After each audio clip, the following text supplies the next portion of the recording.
episode na to, gagawa tayo ng chocolate lava cake gamit ang microwave sa loob ng 1 minuto.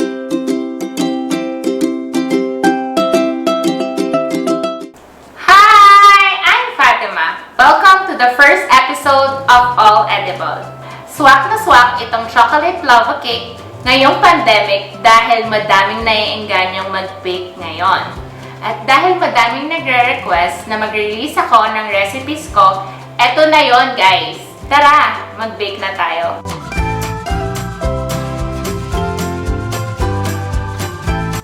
Para sa ating mga dry ingredients, kailangan natin ng flour, cocoa powder, sugar, baking powder. Sa liquid ingredient natin, kailangan natin ng oil, milk, vanilla extract. Ang susunod na kailangan natin ay mixing bowl at wire whisk para maihalo na natin ito.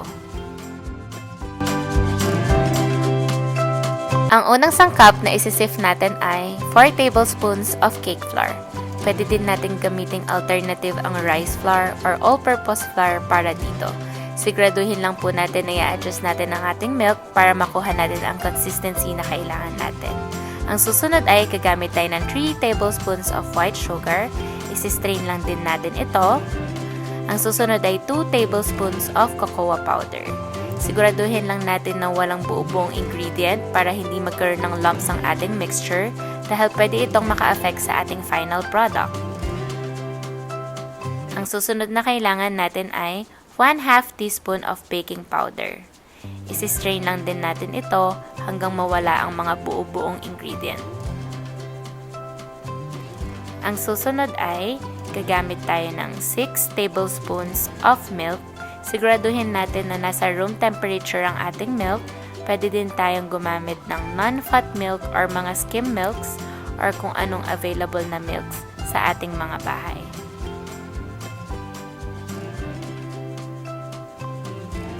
Ang susunod na kailangan natin ay 1 tablespoon of oil. Pwede din kayong gumamit ng canola, vegetable, or if anong prefer nyo. Ang susunod ay gagamit tayo ng 1 teaspoon of vanilla extract.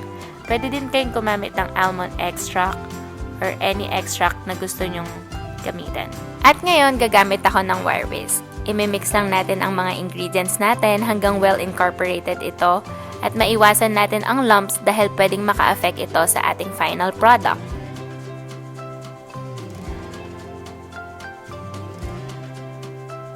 Ang susunod ay gagamit ako ng rubber spatula para i-scrape ang side ng bowl para masigurado natin na wala ng lumps.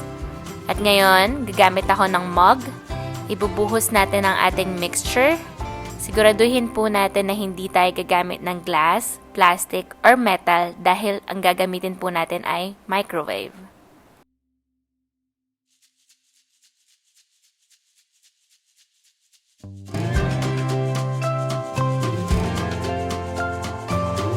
Ilagay na po natin ang ating mug sa loob ng microwave.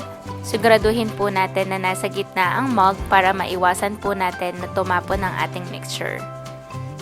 Ilagay po natin sa highest temperature at iset po natin ang timer ng 1 minuto.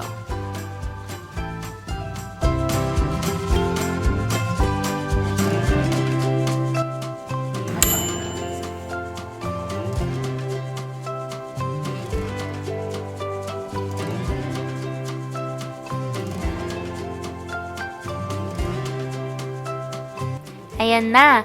Halos ready na ang ating chocolate lava cake. Actually, pwede na itong kainin pero pwede din tayong mag-add ng additional ingredient para mag-complement sa final product. Naglagay ako ng confectioner sugar para sa extra sweetness. Naglagay din ako ng cocoa para mag-balance out ang sweetness at bitterness ng ating lava cake. Alam nyo ba na it takes a cocoa tree 5 years to produce its first cocoa beans?